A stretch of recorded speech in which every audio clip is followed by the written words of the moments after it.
हमने अपने ड्राइवर से बोला कि गाड़ी भगाओ। गाड़ी जैसे हमने भगाई तो बाइक सवार ने थोड़ा सा मेरे पीछे किया और बाइक सवार उल्टा भाग गया, वापसी भाग गया। ये पूरी घटना है और ये घटना मुझे ये लोग जानबूझ के हमें डराना चाहते हैं। बिकॉज क्या है, जो लोग लगातार धमकी भी मुझे मिल रही है और ये लोग नहीं चाहते कि अजमेर दरगाह की जो सच्चाई है सारी दुनिया के सामने जाए। मुझे लगातार धमकी आ रही है। धमकी को लेके मैंने दिल्ली पुलिस को भी शिकायत दी है। अजमेर में पहले भी एक मुझे जान से मारने की धमकी दी गई थी, उसकी भी शिकायत यही थाने में पेंडिंग है। उस पर भी अभी तक कोई कार्रवाई नहीं हुई है। और मैं इन धमकियों से या गोलियों से मैं डरने वाला नहीं हूँ।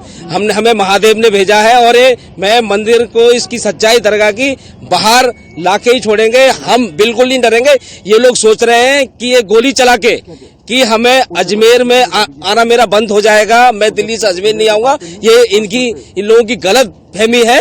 मैं इस केस को जिम्मेदारी से और मजबूती से लड़ूंगा। क्या लग रहा है, आप पे फायरिंग पर्सनली हुई है, गाड़ी पे हुई है, या फिर गाड़ी पे आपको लग रहा है कि आपको सर उन्होंने जो फायरिंग करने वाले हमलावर हैं उन्होंने मुझे ही निशाना बनाया था।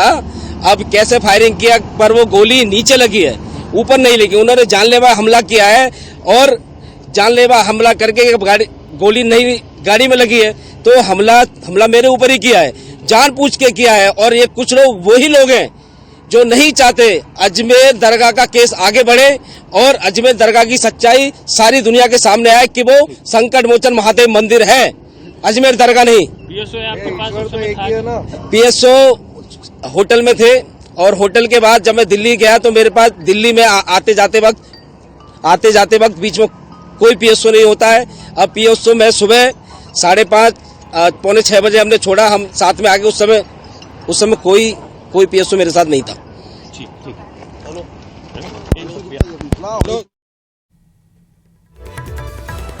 तो विष्णु गुप्ता को आप सुन रहे थे। हिंदू सेना के राष्ट्रीय अध्यक्ष हैं विष्णु गुप्ता, जिन पर गोली चलने का आरोप उन्होंने लगाया है। हम आपको वो तस्वीर भी दिखा रहे हैं। ये उनकी गाड़ी है जिसमें गोली का निशान आपको नजर आ रहा होगा। हालांकि अभी जांच का विषय है कि गोली किसने चलाई है और क्या मकसद से चलाई गई है। फिलहाल विष्णु गुप्ता को आप सुन रहे थे। उनका साफ तौर पर यह कहना है आज सुबह यही घटना हुई। सुबह अजमेर होटल को मैंने छोड़ा है जहाँ मैं ठहरा हुआ था।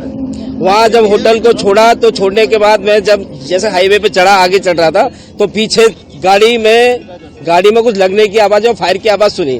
तो हमें धमकियां पहले से मिल रही थी। मुझे पता चला, जब मैंने देखा तो एक बाइक पे 2 लोग सवार थे और हमने अपने ड्राइवर से बोला कि गाड़ी आप भगाओ आगे। तो हमने गाड़ी भगा ली आगे और वो लोग वापसी पीछे भाग गए। और ये मुझ पे जानलेवा हमला किया गया है और मुझे डराने की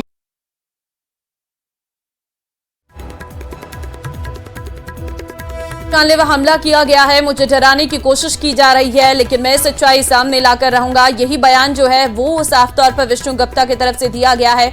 अभी तक कोई कार्रवाई नहीं हुई है। मैं इन सब से डरने वाला नहीं हूं। पहले भी मुझे कई बार धमकी भरे कॉल्स आ चुके हैं। हमलावर मुझे निशाना बना रहे हैं। अभी तक कोई कार्रवाई मेरी पुरानी कुछ भी करें, हम डरने वाले नहीं है। अजमेर दरगाह की सच्चाई सबके सामने आएगी क्योंकि वो संकट मोचन महादेव मंदिर है, अजमेर दरगाह नहीं। इससे पहले भी आपको धमकी मिली है, एप्लीकेशन दी थी आपने?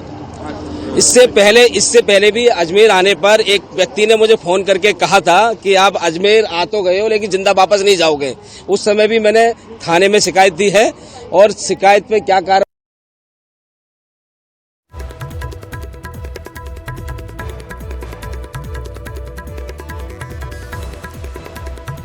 तो हमलावरों ने मुझे निशाना बनाया है, विष्णु गुप्ता की तरफ से कहा गया है, जिसमें हम आपको वो तस्वीर गाड़ी की दिखा रहे हैं जहां पर आपको एक निशान नजर आ रहा होगा। ये गाड़ी में सवार होकर जा रहे थे। एक बाइक पे 2 लोग सवार थे। जैसे ही हमने गाड़ी आवाज आई कि फायर गाड़ी में कुछ लगा है तो मैंने गाड़ी आगे भगाई और वो बाइक थोड़ा उन्होंने पीछे किया और वो वापसी भाग गए। कितने फायर किए गए? कितने फायर किए गए? हुलिया नहीं देख पाया क्योंकि सुबह थोड़ा अंधेरा था। 6:15 की घटना थी तो देख नहीं पाए। लेकिन वो लोग बाइक पे थे। कितने फायर किए गए? एक ही फायर हुआ है। ठीक है, आपको सुरक्षा भी मिली हुई है? सुरक्षा थी सुबह 7? सुरक्षा मुझे अजमेर में मिली थी। अजमेर में सुरक्षा थी। जब हमने अजमेर छोड़ दिया तो उस समय मेरे पास कोई सुरक्षा नहीं होती। यहाँ से मुझे वापसी दिल्ली जाना है अभी। ठीक लो, एक पल लो आप। तो विष्णु थे हमारे साथ, वो तमाम जो चीजें हैं वो बता रहे थे कि उन्हें जो है पहले भी धमकियां मिल चुकी है और अभी फिर जो है उन्हें धमकियां जो है लगातार मिल रही हैं। जी बिल्कुल, और हम ये देख भी रहे हैं, जरा गाड़ी के पे जो निशान है इसको लेकर एसपी का क्या कहना है? एफएसएल की टीम कब तक पहुंचेगी यहाँ पर? जी बिल्कुल, एफएसएल कुछ देर में ही यहाँ पर पहुंचेगी। हम आपको, क्योंकि गाड़ी पूरी सीज कर ली गई है, एफएसएल की टीम कुछ देर में पहुंचेगी, लेकिन जो स्पेशल टीम के जो जवान होते हैं वो यहाँ पर पहुंच गए हैं। 3 थाना अधिकारी जो हैं वो यहाँ पर पहुंच गए हैं। तमाम पहलुओं को यहाँ पर देखा जा रहा है। जो ग्रामीण उपाधीक्षक हैं या फिर तमाम जो अधिकारी हैं वो लगातार फीडबैक ले रहे हैं। जो टीमें हैं उनसे यहाँ पर जानकारी जुटा रहे हैं कि कौन ये लोग हो सकते हैं। जो आसपास के लोग हैं उनसे भी संपर्क किया जा रहा है, फुटेज चेक किए जा रहे हैं, कौन कौन से रास्ते से कौन से अधिकारी जो है वो यहाँ से निकले होंगे। तो पूरे जो घटना स्थल है उसको यहाँ पर जो है सील कर दिया गया है। सील करने के बाद अब इस गाड़ी की जो है एफएसएल जांच करेगी। अब जो है एफएसएल कुछ देर में यहाँ पहुंचेगी और एफएसएल जो है जांच करेगी कि ये खोल कौन सी जो गोली है उससे निकले हैं और किस तरह की ये घटना हुई है। विष्णु गुप्ता अभी जो है हमारे से बातचीत कर रहे थे, उनसे एक बार फिर हम बातचीत करने का प्रयास करेंगे, क्योंकि लंबे समय से इस तरह की जो घटनाएं हैं वो सामने आती रही हैं और ये जो घटनाएं हैं क्यों उनके ऊपर इतनी बढ़ रही हैं, इसे लेकर जो है उनसे बातचीत जो है वो करते हैं। 2 मिनट जो है उनसे 2 मिनट में जो है उनसे बातचीत करेंगे। तमाम जो पुलिस के अधिकारी हैं वो भी उनसे लगातार संपर्क में हैं और ये घटनाक्रम क्यों हुआ है, कौन सा रास्ता, जैसा कि उन्होंने कहा था कि वो करीब 5 से 5:30 बजे से अपनी होटल से निकले थे और उनसे बातचीत कर रहे थे। तो उनसे बातचीत करते हैं। सर, ये पूरा घटनाक्रम जब आप सुबह निकले थे तो पीएसओ आपको दिया हुआ था, पीएसओ को लेकर आप साथ में क्यों नहीं निकले थे और ये पूरी घटनाक्रम क्यों हुआ है? पीएसओ सिर्फ अजमेर सिटी के लिए है। अजमेर से जब मैं दिल्ली वापस जाता हूँ तो कोई पीएसओ मेरे साथ नहीं होता है। अजमेर में था पीएसओ, तो वो भी रात में चले गए थे, सुबह नहीं था कोई भी। सुबह मैंने अपना होटल छोड़ा 5:30-6 बजे, 5:45 बजे हम चले गए। उस समय कोई पीएसओ मेरे साथ नहीं था और अब मुझे दिल्ली जाना रवाना हो रहा है। अभी भी कोई मेरे साथ कोई सुरक्षा वगैरह कुछ नहीं है। कोई बात नहीं सुरक्षा में कोई दिक्कत नहीं, भगवान का आशीर्वाद हमारे साथ है। जैसे आज गोली भी चली है, लगी है, मारने की दृष्टि से आए लेकिन गोली नीचे लगी है, तो हम डरने वाले नहीं है। अजमेर दरगाह का जो केस है जिम्मेदारी से हम लड़ेंगे और ये गोली उन्हीं लोगों ने चलाई है जो नहीं चाहते अजमेर दरगाह की सच्चाई सारी दुनिया के सामने आए और ये केस आगे ना बढ़ सके। कौन कौन थे आप? अकेले ही जा रहे थे? अकेले आ रहे थे? मैं और मेरे साथ जो हमारा गाड़ी चलाता है ड्राइवर वो था। तो क्या किस तरह से ये घटना हुई? जब आप होटल से निकले थे कोई पीछा कर रहा था गाड़ी का या मैंने ध्यान नहीं दिया कौन पीछे कर रहा था क्या था, मैंने ध्यान नहीं दे पाया कि कौन था, क्योंकि हम तो सीधे जा रहे थे। जब गोली चली है गाड़ी में कुछ लगा है तो मुझे जब पीछे मुड़ के देखा तो बाइक पे 2 लोग सवार थे। अब क्या मांग रखते हैं, क्योंकि अब आपको यहाँ से दिल्ली जाना है, अब पीएसओ भी आप बोल रहे हो कि नहीं था, तो कैसे होगा काम? मेरी मांग यही है कि सरकार, केंद्र सरकार, राज्य सरकार, हर व्यक्ति की सुरक्षा की जिम्मेदारी सरकार की है।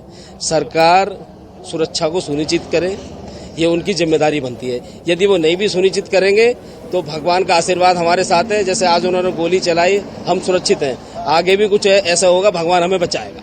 तो भगवान हमें बचाएगा, इनका ये कहना है कि पुलिस लगातार जो है उनके साथ नाइंसाफी कर रही है। लगातार कोशिश वो उनके साथ पहले भी धमकियां मिली है, उसे लेकर भी उन्होंने जो है शिकायत की थी और उसके बावजूद भी कोई काम नहीं हुआ, जिसके कारण ये पूरा जो घटना स्थल है वो सामने आया है। तो हम आपको सीधे तस्वीरें यहाँ पर जो है हाईवे से दिखाएंगे। गेगल जो पुलिया है उसके पास की ये घटना है। गाड़ी पर गोली के जो निशान हैं वो देखे गए हैं और गाड़ी को पूरा तरीके से सील कर दिया गया है। अब सील करने के बाद अब तमाम पहलुओं पर जो है पुलिस जांच में जुट गई है, टीमें गठित कर दी है। जैसा कि एसपी वंदिता राणा ने कहा कि इस मामले को लेकर संवेदनशील है और अलग अलग टीमें जो है। अशोक, जरा इस रास्ते के बारे में बताइए कि जब ये अपने होटल से निकले होंगे, इस हाईवे पे चढ़े होंगे, यहाँ पे सीसीटीवी कैमरे तो लगाए गए होंगे, क्योंकि अगर किसी ने गोली मारी है तो जाहिर है वो भी इसी हाईवे से आया होगा, या कोई और रास्ते भी हैं यहाँ पर आने के?